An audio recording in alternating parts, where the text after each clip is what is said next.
Mari sebelum itu kita katakan bersama-sama, aku percaya Tuhan ada di tempat ini.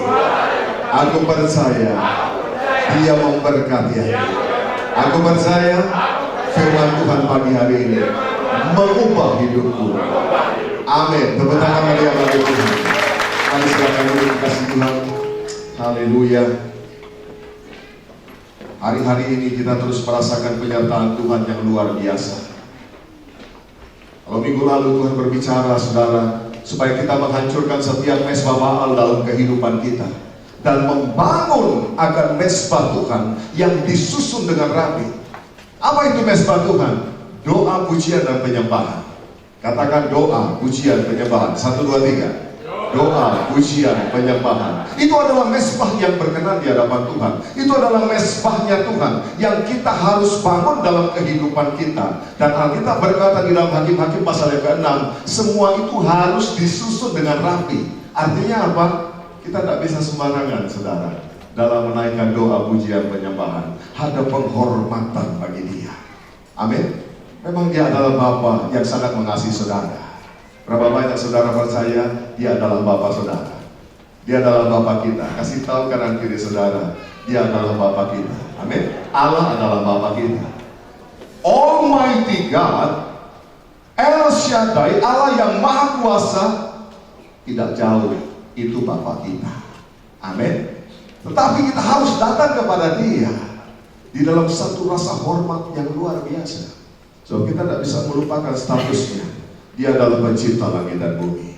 Mesbah Tuhan harus kita bangun dengan sungguh-sungguh. Nah, kekasih Tuhan, Allah kita adalah Allah yang terus bergerak. Dia adalah Allah yang dinamis, Dia bukan Allah yang berhenti. Sejak dulu Dia menciptakan langit dan bumi, sampai dengan hari ini Dia tetap Allah yang aktif. Amin. Dia memelihara saudara dan saya. Dia menjaga segala yang diciptakannya. Bayangkan saudara, kalau Tuhan tidak jaga yang diciptakannya, kalau Tuhan tidak pelihara kita, apa yang akan terjadi dengan diri kita? Kalau hari ini kita masih menikmati hidup dengan segala kelimpahan, ya, ada damai sejahtera, amin, ada sukacita, kok tidak ada yang amin?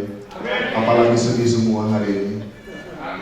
Saudara sukacita, damai sejahtera. Tepuk tangan dulu meriah bagi Allah kita. Jangan lupa bahwa kasih karunia dan damai sejahtera itu akan dilipat gandakan dalam hidup kita. Dalam 2 Petrus 1 ayat yang kedua, saudara, dikatakan Allah akan melipat gandakan itu semua melalui pengenalan akan Dia dan akan Yesus Kristus. Jadi kalau saudara semakin mengenal akan Dia, kita tidak akan terombang-ambing oleh keadaan dunia ini. Keadaan dunia ini memang orang berkata semakin susah. Saya tidak tahu menurut pandangan saudara keadaan sekeliling makin susah apa makin mudah? Keadaan sekeliling kita makin susah atau makin mudah? Makin susah ya saudara ya. Tapi saya mau beritahu itu tidak berlaku atas kita. Haleluya. Tepuk tangan meriah bagi Tuhan.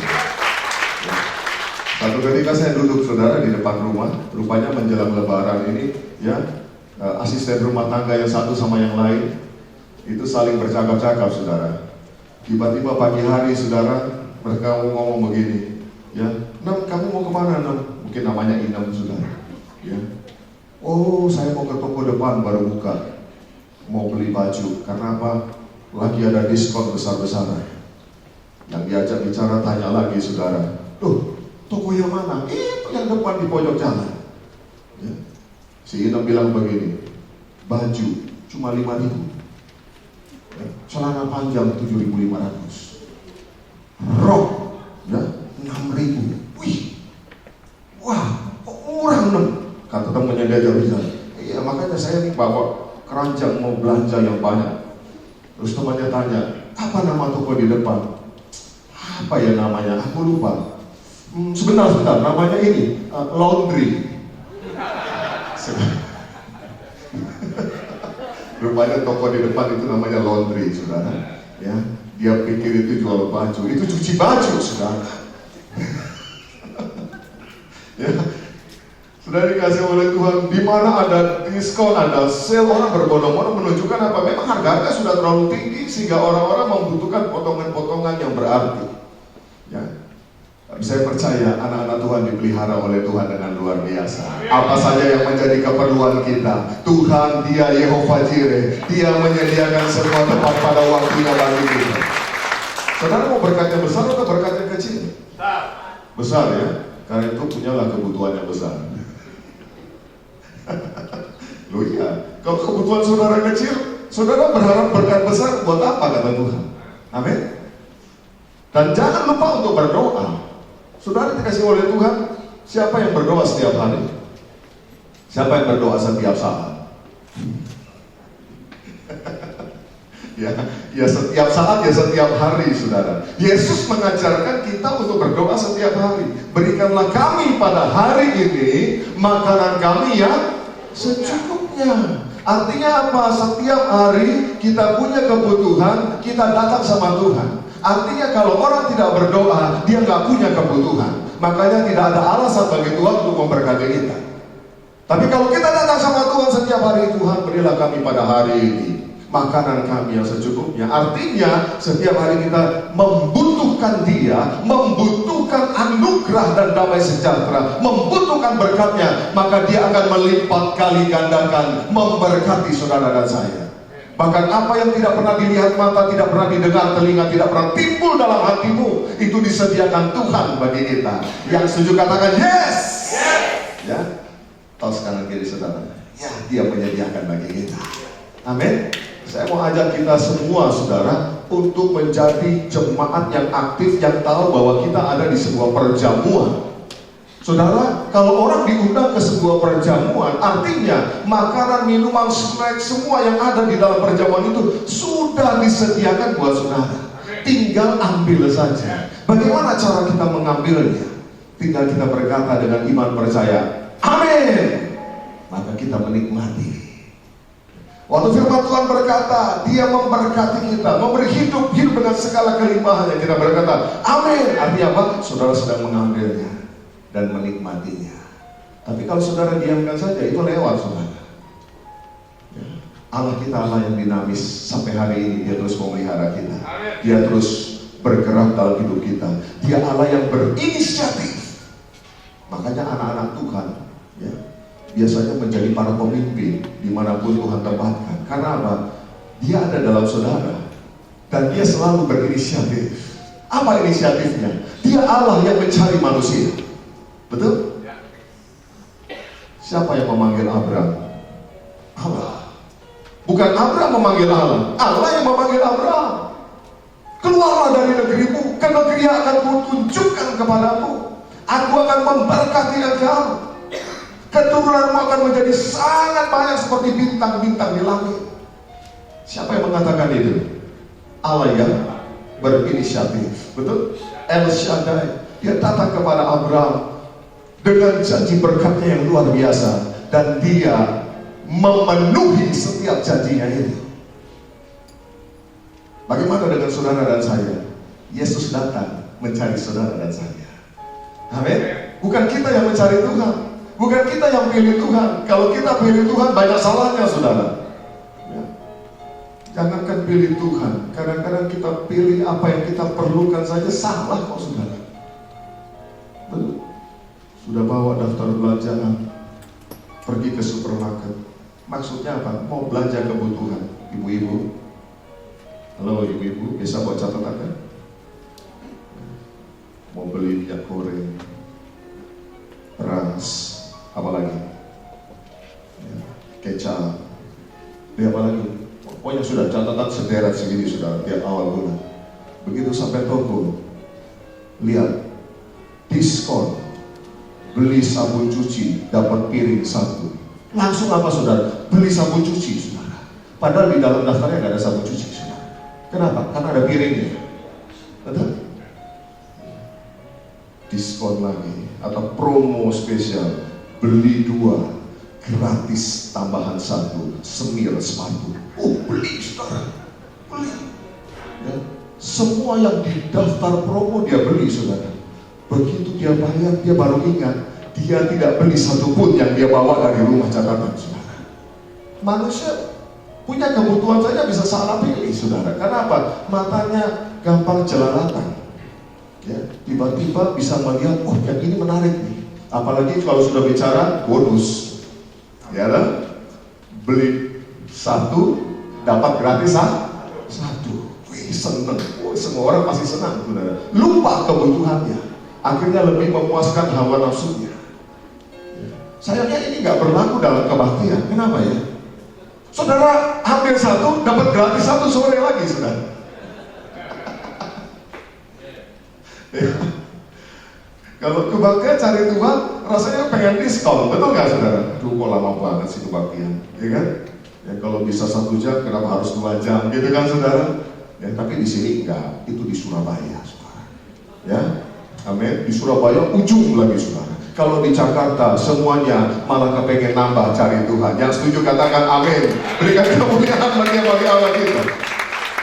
Dia Allah yang selalu melakukan perubahan demi perubahan dalam kehidupan umatnya. Meskipun dia Allah yang tidak pernah berubah dulu, sekarang, sampai selama-lamanya. Betul? Siapa yang merasa di dalam Yesus hidup saudara diubah? Siapa yang merasakan betul? Amin. Wih, dulu kehidupannya kacau bilau. Ya, kalau kacau balau biasa aja, tapi kalau kacau bilau itu sudah parah banget, saudara. Tapi hari ini mulai ditata oleh Tuhan, saudara menjadi anak raja yang punya karakter kerajaan Allah. Bahkan saudara memunculkan buah roh dalam hidup saudara. Saya mau katakan, itu bukan karena kuat gagah kita, itu karena Tuhan yang mengerjakan bagi kita. Alkitab menuliskan, kerjakanlah keselamatanmu dengan takut dan gentar. Tetapi di ayat berikut dikatakan, Allah lah yang mengerjakan itu di dalam engkau. Artinya apa? Sebetulnya kita ini gak bikin apa-apa, saudara. Yesuslah yang melakukan di dalam saudara dan saya. Itulah sebabnya tidak ada alasan untuk kita bermegah atau menjadi sombong. Tidak ada alasan. Karena apapun yang kita buat, Tuhan mengerjakan bagi kita. Mau coba-coba sombong, mau coba-coba berkata bahwa itu karena kekuatan kita. Rasul Paulus punya pengalaman dengan hal ini. Dia tuliskan begini, supaya aku tidak meninggikan diri, maka Tuhan memberikan duri dalam daging, supaya aku selalu merendahkan diri di hadapannya. Saudara, ternyata saudara, ketika orang mencoba untuk meninggikan diri, menjadi sombong, Tuhan berikan yang namanya duri dalam daging. Pernah baca ayat itu? Ya, duri dalam daging. Apa itu duri dalam daging? Ya, dulu orang pernah berkata begini, oh itu sakit penyakit Pak, gak sembuh-sembuh, itu jadi duri dalam daging. No, Alkitab berkata, duri dalam daging yang dialami oleh Rasul Paulus itu adalah seorang utusan iblis. Artinya apa? Kalau seorang utusan iblis, kira-kira modelnya kayak apa, saudara? Manusia. Betul? Gak mungkin seorang utusan iblis datang kepada saudara bentuknya tuyul, saudara. Gak mungkin. Ya, pasti manusia. Dan itu pasti dekat. Makanya apa? Makanya Rasul Paulus berdoa. Berapa kali dia berdoa? 3 kali dia berdoa. Tuhan, singkirkanlah, singkirkanlah, singkirkanlah. Tapi Tuhan berkata begini, cukuplah kasih karuniaku bagimu. Justru dalam kelemahanmu lah kuasaku menjadi sempurna. Karena kita perlu ya, dibuat atau diizinkan Tuhan merasa diri lemah. Supaya apa? Kuasa Tuhan sempurna di dalam kita. Jadi kalau hari-hari ini ada yang sedang merasa diri saudara, sepertinya saudara mengalami kelemahan, asal bukan karena dosa saudara ya. Ya, karena saudara memang mungkin menghadapi tantangan, pergumulan, masalah yang seolah-olah itu menekan saudara, membuat saudara lemah. Dengar baik-baik, itu terjadi seizin Tuhan, sebab Tuhan mau menyatakan kuasanya yang dahsyat dalam kehidupan saudara. Sebab dalam kelemahan kita justru kuasa Tuhan sempurna. Amin. Lihat saja, akan terjadi sesuatu. Dia Allah yang tidak pernah berubah, dulu, sekarang, sampai selama-lamanya. Dia juga Allah yang selalu bergerak dalam ibadah kita. Dulu saudara ingat, ada yang namanya tabernakel Musa. Ya. Kalau yang lagi ujian som hari-hari ini itu hafal sekali yang namanya tabernakel, saudara. Ya, karena selalu keluar soal itu. Ya, karena manusia itu pada prinsipnya adalah tabernakel, rumah Allah, yang terdiri dari ruang maha suci, ruang suci, halaman. Betul? Itu berbicara tentang roh manusia, jiwa manusia, tubuh manusia. Dulu saudara, orang Israel beribadah dengan tabernakel Musa. Tapi kemudian saudara, ketika sudah sampai di tanah perjanjian, Tuhan merubah menjadi tabernakel Daud, yaitu pujian penyembahan. Tidak berbicara tentang lokasi atau tidak berbicara tentang tempat, tapi berbicara tentang pujian dan penyembahan yang menyukakan hati Tuhan. Dan akhirnya Tuhan mengizinkan yang namanya tabernakel Salomo. Maka dibangunlah bait Allah yang pertama, bait Allah yang penuh dengan kemegahan. Dan sekarang bait Allah yang sesungguhnya itu ada di dalam saudara dan saya. Amin. Makanya sekarang kita menyembah Allah di dalam roh dan kebenaran, karena kita ini adalah baitnya yang suci. Katakan, saya bait Allah yang kudus. Amin. Coba lihat kanan kiri saudara, katakan begini, kamu juga kudus. Amin. Amin. Kamu juga Jadi kita adalah perkumpulan orang bukan orang kudis, betul? Orang kudus. Ya. Roh yang ada pada kita roh kudus. Kasih Kristus. Mari kita akan lihat sama-sama. Gereja Tuhan harus mengerti, setiap kali Tuhan itu bergerak, sehingga engkau tidak tertinggal. Kita buka di dalam Yosua pasal yang pertama, ayat yang pertama sampai dengan ayat yang kelima. Yosua pasal yang pertama, ayat yang pertama sampai dengan ayat yang kelima. Allah yang terus bergerak, Allah yang dinamis, Allah yang mengadakan perubahan-perubahan meskipun dia tidak berubah dulu, sekarang, sampai selama-lamanya. Dia juga Allah yang bergerak melalui peribadatan kita. Dia mau anak-anaknya, hamba-hambanya terus disempurnakan menjadi mempelai Kristus yang siap menyambut kedatangannya untuk kali yang kedua. Yosua pasal yang pertama, ayat yang pertama sampai kelima. Sesudah Musa hamba Tuhan itu mati, berfirmanlah Tuhan kepada Yosua bin Nun, abdi Musa itu demikian. Baca bersama-sama. Hambaku Musa telah mati, sebab itu bersiaplah sekarang, seberangilah sungai Yordan ini, engkau dan seluruh bangsa ini, menuju negeri yang akan kuberikan kepada mereka, kepada orang Israel itu. Setiap tempat yang akan diinjak oleh telapak kakimu, kuberikan kepada kamu, seperti yang telah kujanjikan kepada Musa. Sama-sama. Dari padang gurun dan gunung Libanon yang sebelah sana itu, sampai ke sungai besar, yakni sungai Efrat, seluruh tanah orang Het, sampai ke laut besar di sebelah matahari terbenam, semuanya itu akan menjadi daerahmu. Ayat yang kelima. Seorang pun tidak akan dapat bertahan menghadapi engkau seumur hidupmu. Seperti aku menyertai Musa, demikianlah aku akan menyertai engkau. Aku tidak akan membiarkan engkau dan tidak akan meninggalkan engkau. Saudara, ada 3 hal penting di sini yang Tuhan sampaikan, khususnya kepada kita, generasi akhir zaman yang siap menyambut kedatangan Kristus untuk kali yang kedua. Saudara betul-betul merasakan bahwa kita ada di akhir daripada akhir zaman. Amin. Ya, saya baru-baru ini membuka internet melihat bagaimana sekarang pernikahan sejenis, ya, homoseksual, lesbian itu dilegalkan, saudara, diizinkan.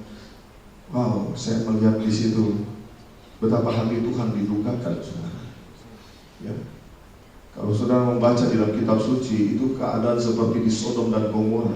Ketika Tuhan menghancurkan Sodom dan Gomora, keadaan manusia secara itu, mereka tidak lagi menghormati Allah. Mereka tidak lagi menghormati ciptaannya Tuhan, laki-laki dan perempuan, diciptakan serupa segambar dengan Dia. Tapi kemudian masing-masing mulai menukar statusnya atau jenis kelaminnya. Yang laki mau jadi perempuan, perempuan mau jadi laki. Kekasih Tuhan, buat kita semua itu adalah tanda bahwa keadaannya sudah sangat dekat. Kesudahan segala sesuatu sudah di ambang pintu. Karena itu persiapkan diri kita. Nah, firman Tuhan berkata di dalam Yosua pasal yang pertama, ayat yang pertama dan kedua tadi. Saudara dikasih oleh Tuhan, dikatakan apa? Sesudah Musa hamba Tuhan itu mati, berfirmanlah Tuhan kepada Yosua bin Nun abdi Musa itu. Saudara dikasih oleh Tuhan, Alkitab jelas mengatakan bahwa Musa hamba Tuhan itu mati. Sekalipun jenazahnya tidak pernah ditemukan, tapi Alkitab berkata, tidak usah diperbincangkan, tidak usah diperdebatkan lagi, bahwa hamba Tuhan ini mengalami kematian. Di usia 120 tahun dia mengalami kematian. Ketika dia menghadap Firaun, usianya 80 tahun. 40 tahun dia hidup sebagai putra dari putri Firaun. 40 tahun. Lalu 40 tahun kemudian dia hidup dalam pelarian di padang gurun bersama dengan Imam Yitro yang menjadi mertuanya. Lalu sesudah itu dia menghadap Firaun untuk membebaskan umat pilihan Tuhan di usia ke-80. Dan 40 tahun dia habiskan untuk penggembalaan di padang gurun. Dan sesudah itu, di penghujung sebelum bangsa Israel memasuki tanah perjanjian, Musa mati. Alkitab berkata, hamba Tuhan itu mati. Saudara dikasih oleh Tuhan, sekalipun di dalam pelayanannya, di dalam kehidupannya banyak ketidaksempurnaan juga, Musa melakukan kesalahan juga. Makanya dia juga tidak bisa masuk dalam perjanjian. Tapi Allah mengakui hamba Tuhan itu mati. Tuh, coba lihat di ayat yang kedua. Hambaku Musa telah mati. Sekalipun ada kesalahan, sekalipun ada dosa yang ia lakukan, tapi surga mengakui dia tetap hamba Tuhan. Bandingkan dengan Matius pasal 7 ayat 23. Orang-orang yang melakukan mujizat, orang-orang yang menyembuhkan, orang-orang yang mengusir setan. Lalu kemudian pada waktunya nanti Yesus berterus terang, apa? Aku tidak mengenal engkau, hanyalah engkau pembuat kejahatan. Yang satu diakui. Saya percaya kita semua hamba-hamba Tuhan, jemaat Tuhan, diakui Tuhan. Amin. Apa yang membuat kita berkenan di hadapan Tuhan? Korban Yesus di kayu salib. Korban Yesus di kayu salib itu yang membuat saudara dan saya berkenan di hadapan Tuhan. Amin. Nah, kekasih Kristus, sesudah hamba Tuhan itu mati, maka berfirmanlah Tuhan kepada Yosua bin Nun. Yosua ini, saudara, namanya punya arti sama dengan Kristus, sama dengan Yesus, yaitu yang diurapi. Luar biasa, saudara. Berapa banyak di antara saudara juga adalah orang-orang yang diurapi Tuhan. Oh, haleluya. Katakan, saya diurapi Tuhan. Kapan diurapi? Oh, pernah Pak, rasanya pernah Pak. Oh, jangan pernah. Tapi saat ini juga kau diurapi. Setiap saat engkau diurapi. Setiap kali kau datang dalam hadirat Tuhan, engkau diurapi. Jangan cuma pernah. Tepuk tangan Maria bagi Allah kita. Karena kenapa saya katakan begitu? Kita nggak bisa hidup hari ini dengan urapan yang kemarin. Amin. Urapan Tuhan itu kuasa Tuhan. Urapan Tuhan itu berbicara tentang hati hadiratnya, apa yang kita butuhkan. Artinya setiap hari kita membutuhkan urapan yang baru dari Tuhan. Makanya kita minta, Tuhan urapi aku. Ya. Anak-anak yang lagi kuliah, lagi sekolah, Tuhan urapi aku. Diberi hikmat kepada kecerdasan luar biasa loh saudara. Ya. Waktu zaman dulu ada yang namanya Daniel, wah diberikan kepandaian yang luar biasa oleh Tuhan. Minta urapan daripada Tuhan. Nah, kekasih Tuhan, Yosua, ya, ini sebetulnya nama aslinya itu adalah Hosea. Ya, Bilangan 13 ayat yang ke-16. Ini nama asli daripada Yosua. Coba saudara lihat. Bilangan pasal yang ke-13 ayat yang ke-16. Itulah nama orang-orang yang disuruh Musa untuk mengintai negeri itu, dan Musa menamai Hosea bin Nun itu Yosua. Ya. Saudara dikasih oleh Tuhan, Hosea plus Yahweh atau Yahweh plus Hosea, ya, itu menjadi Yehosua, dan pada akhirnya disebut Yosua yang diurapi. Ya. Dulunya biasa saja, tapi ketika ketemu dengan Roh Allah menjadi orang yang diurapi Tuhan. Saya percaya dulu kita juga orang yang bukan siapa-siapa, tapi ketika kita ketemu Yesus, kita menjadi orang yang diurapi Tuhan. Amin. Hidup saudara diubah, nama saudara diubah oleh Tuhan, ya, menjadi orang-orang yang diurapi oleh Tuhan. Makanya kalau kita baptis, ya, ada beberapa orang, ya, memang Tuhan berikan nama baru. Ya. Ada juga yang tidak, memang namanya sudah bagus, saudara.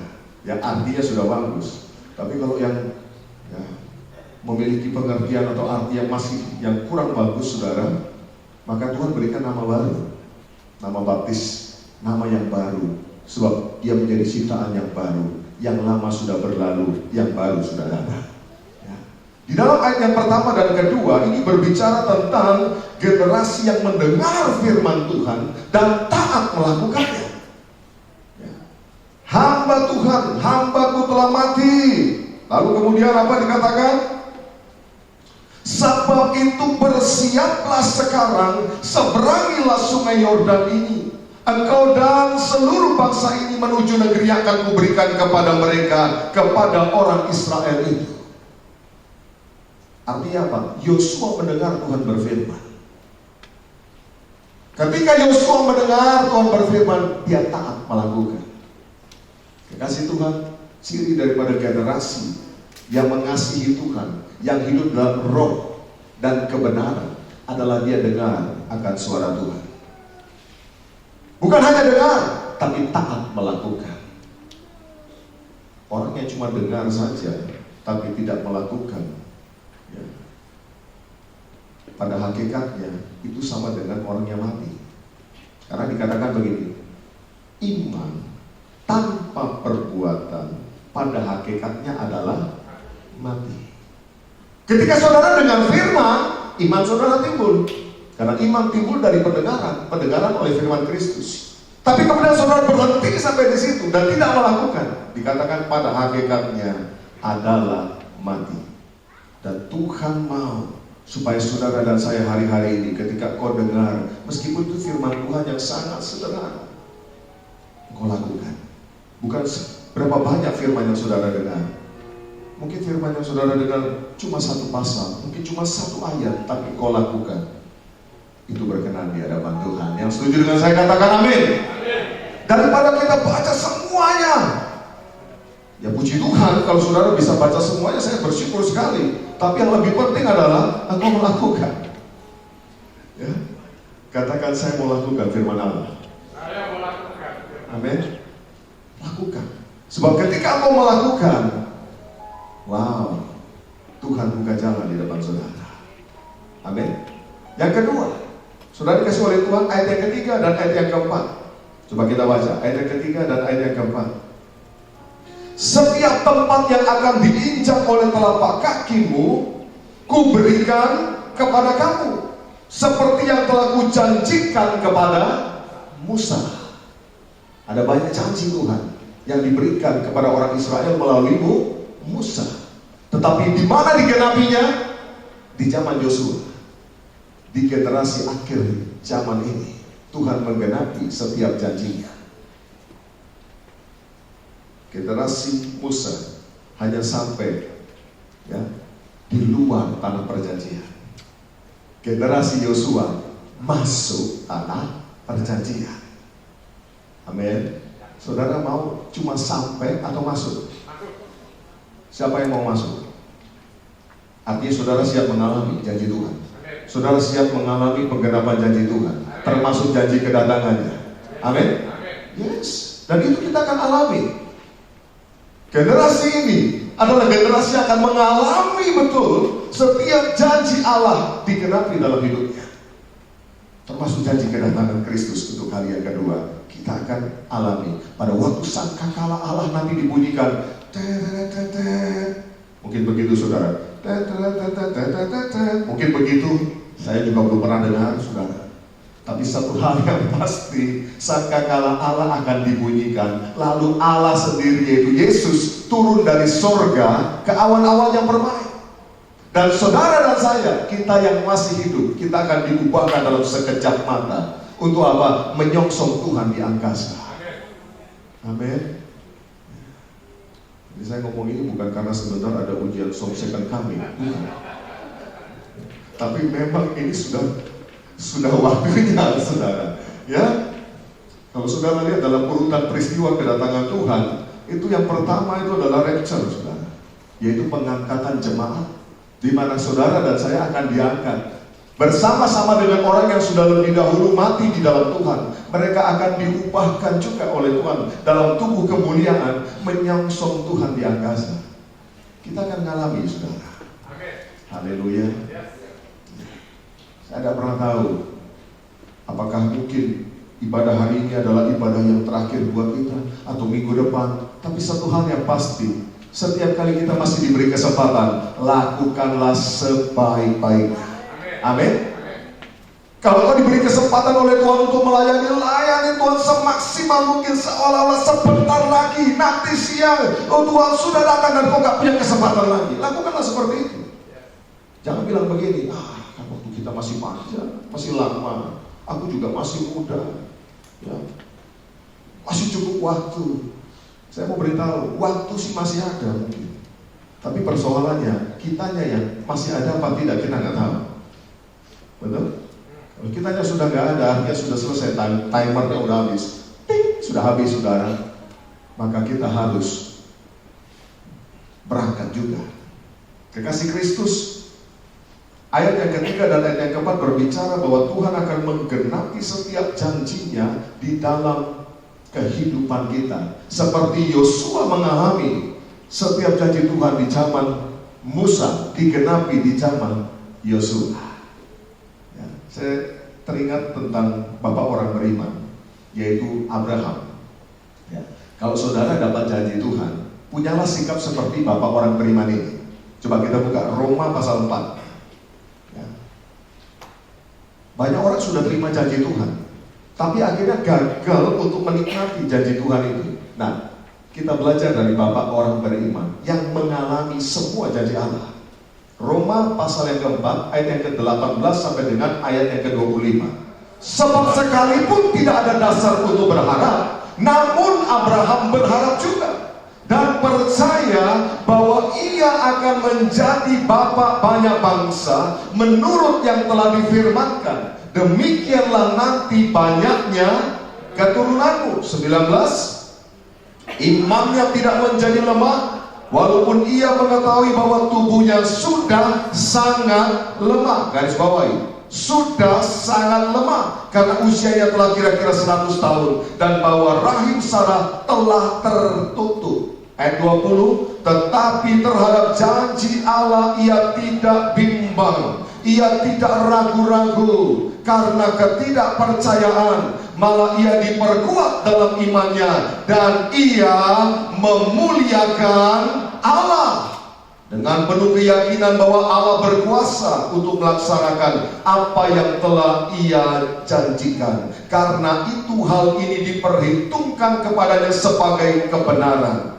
Kata-kata ini, yaitu hal ini diperhitungkan kepadanya, tidak ditulis untuk Abraham saja, tetapi ditulis juga untuk kita. Sebab kepada kita pun Allah memperhitungkannya, karena kita percaya kepada Dia yang telah membangkitkan Yesus Tuhan kita dari antara orang mati, yaitu Yesus yang telah diserahkan karena pelanggaran kita dan dibangkitkan karena pembenaran kita. Miliki sikap seperti ini. Sekalipun tidak ada dasar untuk berharap, Abraham tetap berharap. Siapa yang hari-hari ini engkau sedang diperhadapkan pada satu situasi sepertinya gak ada harapan? Itu Alkitabiah. Halo, itu Alkitabiah. Kasih tahu sama orang di sebelah kanan saudara, itu Alkitabiah. Ya. Amin. Jadi kalau kita sedang diperhadapkan pada satu situasi di mana sepertinya tidak ada harapan, halo, sepertinya tidak mungkin terjadi, sepertinya itu mustahil, dengar, itu Alkitabiah. Alkitab berkata, kita terkadang diizinkan ketemu hal seperti itu, tapi belajarlah seperti Abraham, sekalipun tidak ada dasar berharap, dia berharap juga. Kuncinya adalah tetap berharap. Karena Allah pasti mampu menggenapi setiap janjinya. Dia sudah sangat lemah. Alkitab berkata dia akan menjadi bapak banyak bangsa. Anak satu aja gak punya, tapi Tuhan bilang engkau akan menjadi bapak banyak bangsa. Artinya apa? Dia sedang berdiri di hadapan kemustahilan. Tapi ketika segala sesuatu sepertinya mustahil, Abraham memutuskan tetap berharap, maka mujizat Tuhan terjadi. Hari ini pesan buat kita, ini pesan profetik buat saudara dan saya. Engkau yang hari-hari ini sedang berada pada kemustahilan, bebanmu terlalu besar, tidak mungkin bisa diselesaikan menurut ukuran manusia, apalagi melihat kapasitas kita sepertinya tidak bisa diselesaikan. Dengar baik-baik, ini profetik buat saudara. Tuhan akan menyelesaikan. Tuhan akan menyelesaikan. Tuhan akan menyelesaikan. Tuhan akan menyelesaikan. Tuhan akan menyelesaikan. Haleluya, tepuk tangan bagi Allah kita.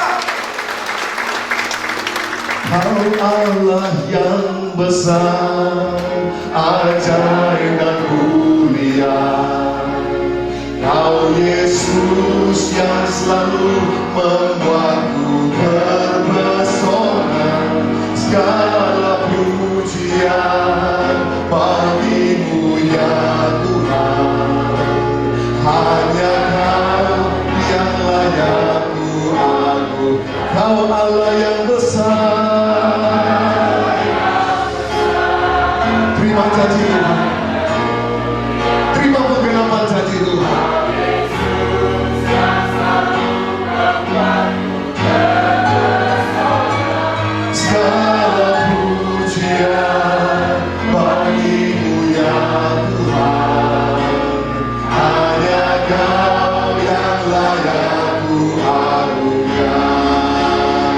Mari lebih sungguh-sungguh lagi, angkat kedua tangan di hadapan Tuhan.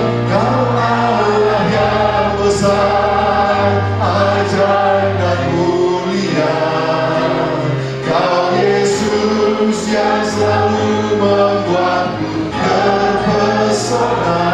Segala pujian bagimu ya Tuhan. Hanya Kau yang layak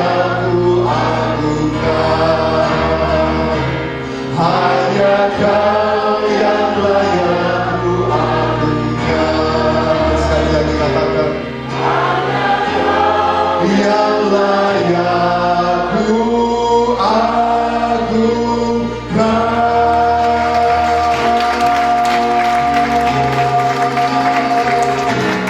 Amin. Pulang meriah bagi Tuhan kita. Haleluya. Ketika kau berdoa, ketika engkau memperkatakan janji Tuhan dalam doa saudara, ya, Dia Bapa tersenyum. Kenapa? Dia akan berkata begini, engkau anakku yang tetap menaruh harap kepadaku, aku akan menggenapi itu. Amin. Amin. Yang repot begini, sudah gak ada harapan, saudara tidak punya harap, tidak juga berharap kepada Allah. Ya, artinya begini, persoalan saudara sudah begitu besar, sepertinya tidak ada harapan, lalu saudara ikut-ikutan putus harap. Ya, nggak dapat apa-apa, saudara. Ya. Yang rugi siapa? Kalau terjadi seperti ini, yang rugi siapa? Kita sendiri. Ingat, bukan orang lain yang rugi, bukan iblis yang rugi. Ya. Dan jangan berkata begini, wah ini nggak berhasil, ini gara-gara iblis nih pasti. Saudara, iblis lagi tenang-tenang di Blok M. Saudara di Senayan mana salah-salah dia lagi, gara-gara iblis nih, gagal nih transaksi, gagal nih. Ya, ini iblis bilang amen. Ya, iblis bilang gini, nanti dulu Bung. Ya, gue belum ngapa-ngapain nih. malah repot saudara, ini belum ngapa-ngapain, kita sudah salahin. Oh langsung dia ngapa-ngapain, lebih susah kita saudara. Amin. Yang main salah-salah. Ya. Dan kalau kita berkata kepada Allah, ya Abba, ya Bapa, engkau yang berjanji, kau pasti mengenapi janjimu. Wow, ya Allah pasti turun tangan. Amin. Amin. Kalau kita berkata sama manusia sia-sia, saudara. Seorang istri bangun pagi-pagi, ya, lalu dia panggil suaminya, Papa, sini Pak, aku dapat mimpi. Loh mimpi apa Ma? Ini loh, aku ya gak ngerti artinya, tapi aku mimpi aku dapat kalung berlian. Wah, suaminya ya dengan mata terbelalak, istrinya juga dengan mata terbelalak. Apa ya Pak artinya? Ya, istrinya berharap begini, mungkin suamiku mau belikan aku kalung berlian, kan gitu ya. Suaminya bilang begini, tenang Ma, tenang, tunggu nanti sore. Wih saudara, hari itu dia masak enak saudara. Kenapa? Tunggu nanti sore. Suaminya pasti pulang bawa kalung berlian ini ajaib nih. Ya, sambil masak dia bersuka cita, hosana, hosana, kan begitu saudara ya. Dia biasanya nggak pernah masak enak, hari itu dia sengaja enak saudara. Nanti sore ini pasti kalung berlian datang. Sore benar saudara, suaminya datang jam 5 sampai ke rumah. Dia bawa bungkusan kayak kado gitu saudara. Yang dibungkus rapi ada pitanya. Waduh, belum apa-apa sudah cipika saudara. Wah, luar biasa saudara. Suamiku tersayang. Iya kan? Luar biasa. Biasa kalau berlian kan gitu saudara. Langsung, Pak makan dulu. Jam 5 sudah makan malam saudara. Ya, apa-apa, makan dulu lah saudara. Ya karena suka cita saudara. Biasanya nggak pernah saudara, bahkan jarang-jarang ingat makan malam. Sudah selesai, akhirnya mari kita buka kado. Dibukalah kadonya saudara dengan pelan-pelan, karena ini kan kalung baru. Buka saudara. Ya, biasa pitanya dilepas hati-hati, taruh bungkusnya ini bakal buat bungkus lagi besok itu saudara. Ya, biasa simpan. Begitu dibuka saudara kotaknya, ternyata saudara buku arti sebuah mimpi, arti mimpi.